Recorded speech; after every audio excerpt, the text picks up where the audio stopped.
Hey there, my name is Megan. Welcome to another room makeover. This time it's my kitchen and I'm so grateful to be tackling this project. This is a room that I have wanted to remodel and make my own since we bought the house 3 years ago. So I've already hired some contractors to do some work. As you can see, there's an empty spot right there. That's actually where the refrigerator used to be. So I have some images I saved and you can see before we had the work done what this part of the kitchen looked like. We had our back porch removed. Here is my contractor literally removing the back door. And then we had them fill that space and brick it in from the outside and then drywall over it. And that is where we moved the fridge to. I have big plans for this kitchen, but first I am making over this room here to the right. It's a little kitchen nook, if you will.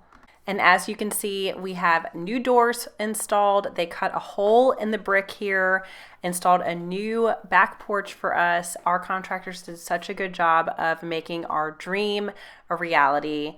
And this is the rest of the room. Let me show you really quickly what it looked like before we got started over here. This is some old footage I found from when we first bought the house. This room was very dark. It just had the one window, a full wall of cabinets, which is where we installed the new back door. And then on this side of the room was a laundry area. It had a washer and dryer, very well and thoughtfully hidden inside of these cabinets. And the room overall just has not functioned the way that I wanted it to. We tried having a little eating area in there, but it always felt dark, it always felt crowded, and I always felt like I was doing laundry right on top of somebody else. So we had our contractors actually demo this whole room for us, and this is what it looks like now.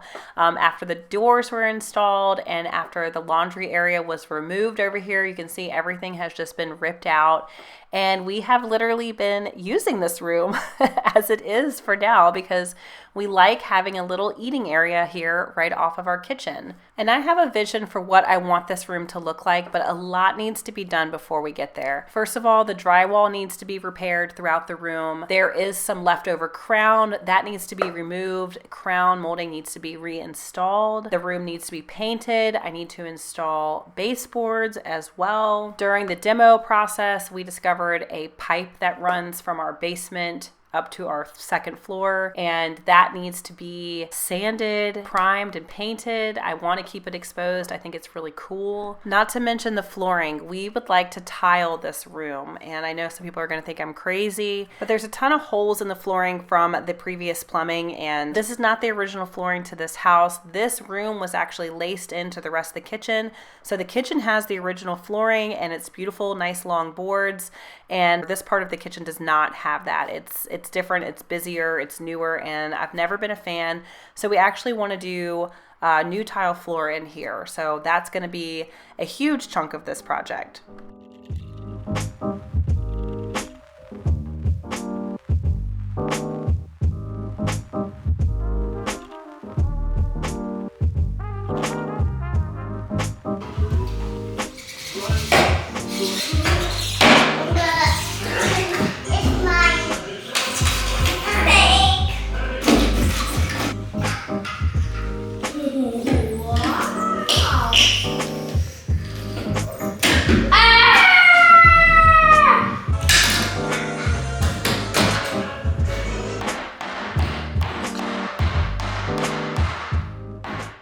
Repairing the drywall certainly came with a learning curve that I was not aware of. I thought it was going to be a lot easier than it was, but I did get it done, and then I was able to move on to starting the floor, and luckily my brother came and helped me.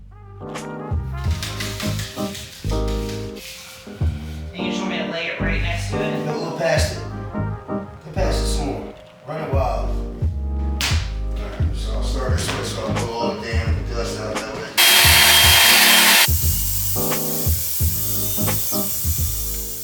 So with the circular saw, my brother cut a line in the hardwood floor, which enabled me to start just pulling it up and removing it.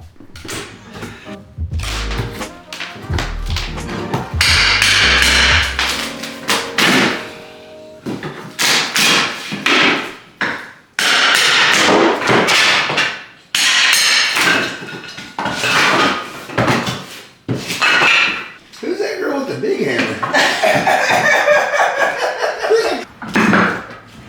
Removing all the hardwood was a tedious process, but once it was done, my husband and I were able to come back in and lay another layer of underlayment. We actually needed to raise the floor up in here, which is not a common issue, but because our threshold on our new doors was so high, we wanted to match the height of the threshold. Woo! That fit good.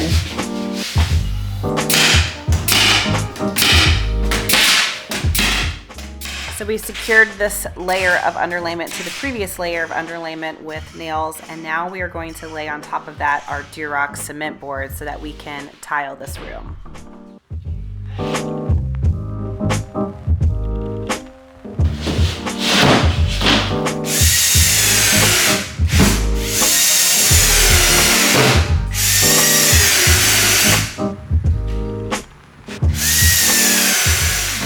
Lots and lots and lots of screws in order to secure the Durock cement board. But once we were done with that, we were able to move on, and we decided to use some concrete self-leveler to raise the floor up in this back corner near the pipe where it just sat a little bit lower.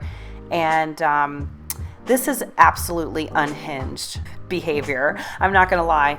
It is scary to do. Pouring concrete in your own home it's terrifying. And I will say it worked out for us in this scenario, but I'm not sure I would recommend it for just any DIYer. So now for the tile. I ordered tile from Bedrosians. I ordered 2 different types of tile to make my checkerboard marble floor. I went with a honed porcelain tile in Calcutta Oro, and then I went with a honed porcelain tile in Pietra Gray. They're both 30 by 30 tile from their Magnifica collection, and the 2 of these combined are going to create our checkerboard pattern. Now they are 30 by 30, which is way too large for this room, but this was the best price I could find on tile of this quality and with this marble look. So I decided to make a compromise, and we are going to be cutting them down in half, or I should say in 4 quarters. So they'll be 14 3/4 by 14 3/4 when we're done. We did have to rent a rail saw from Home Depot, which was quite an endeavor to get home in the back of our SUV, but this thing works amazing. As long as you have it full of water, it cuts the tile down so quickly. We were able to get all of our tile cut down in one day.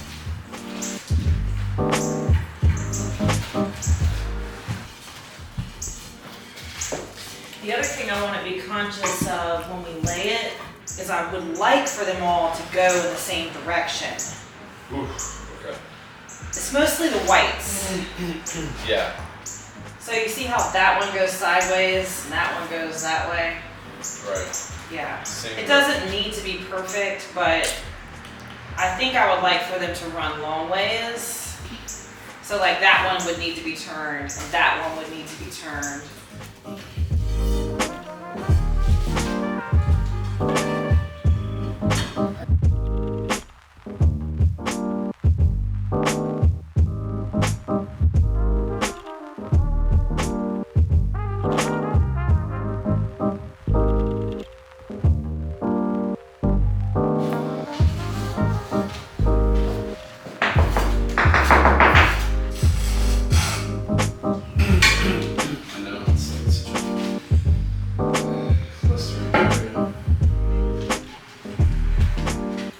The tiling process was a little more tedious than we expected with these larger tiles. I guess we just thought the larger the tile, the easier the tiling process. But live and learn. I will say one thing that did make this process run really smoothly were these leveling tile spacers. I absolutely loved them. They were so easy to put on and take off, and you can save the caps for your next tiling project.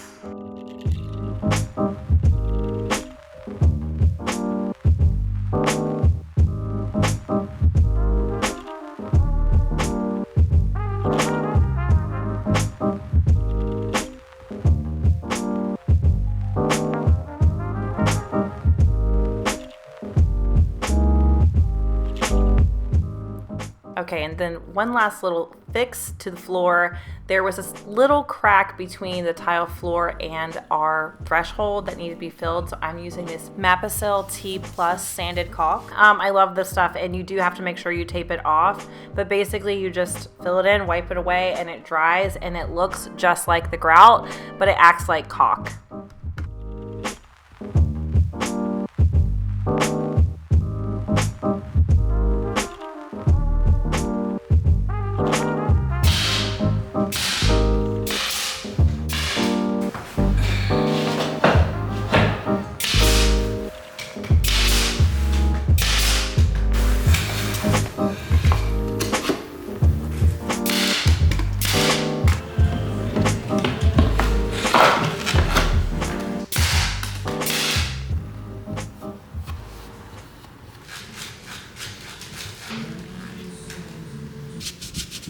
I'm finishing my baseboards with some stop molding. This is what I've used throughout my entire home. It just feels more historically accurate for me. Moving on to the pipe, I sanded it down and cleaned it, and now I'm going to prime it with a metal primer so that I can paint it later. Okay.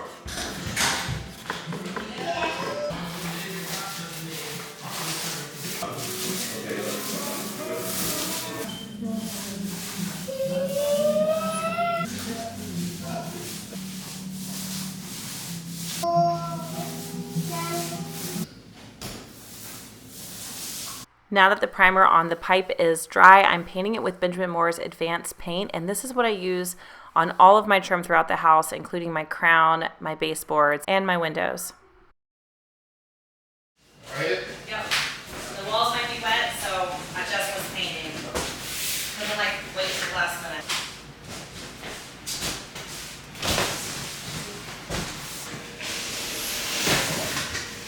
You guys can play in this. This could be a ship. Dude, this is an awesome ship.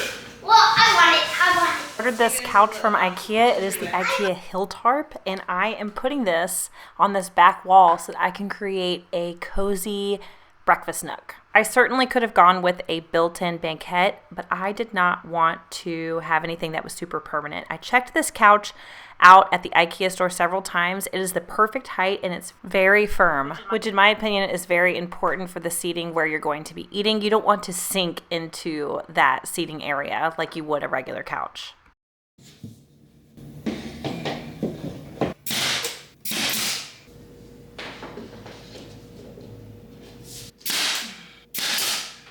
Another reason I chose this particular sofa from IKEA is because it's slip covered and I can just take off the covers and wash it if food gets on it.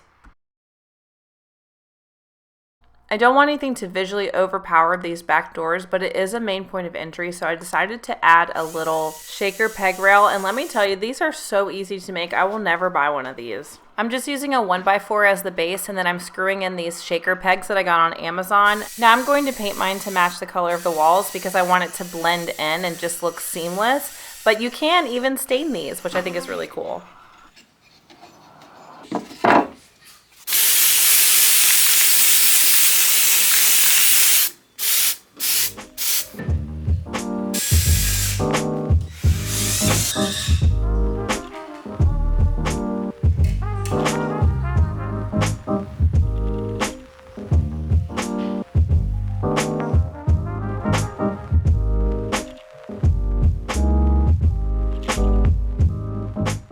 I have to credit Pretty in the Pines on Instagram for this genius idea of making your own cafe curtain rod. She provided all of the links for the materials that I'm using here, but I basically ordered a brass rod on Amazon and then cut it to length myself using this tool. This was so easy to make and install, and I will say everything came from Amazon, so it's just super easy to order, and it made that window look so much better.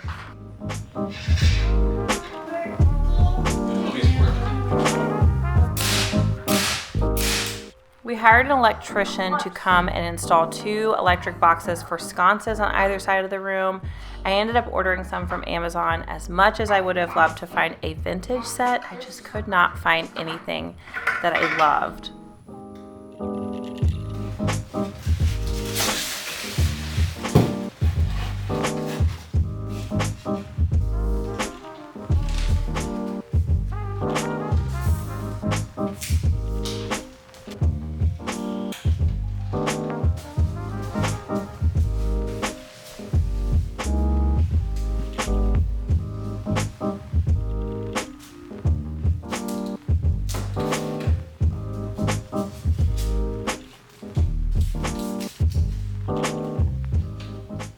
The best part of making over a room is always the decorating for me. I just get so much satisfaction out of it.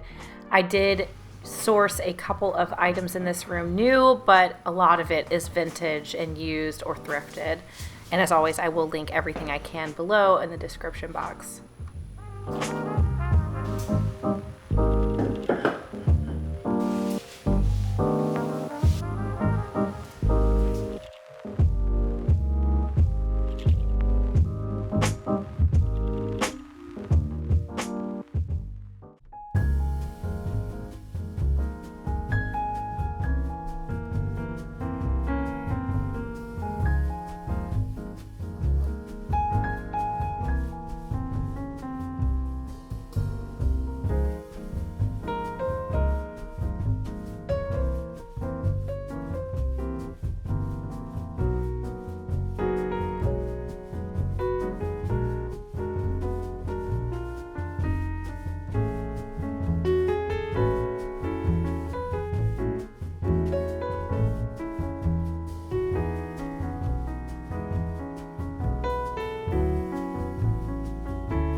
I neglected to film myself installing the ceiling light here in this room, but I did end up with just a simple schoolhouse light. I also wanted to show what it looked like with the sconces on. I just love the cozy vibes in here.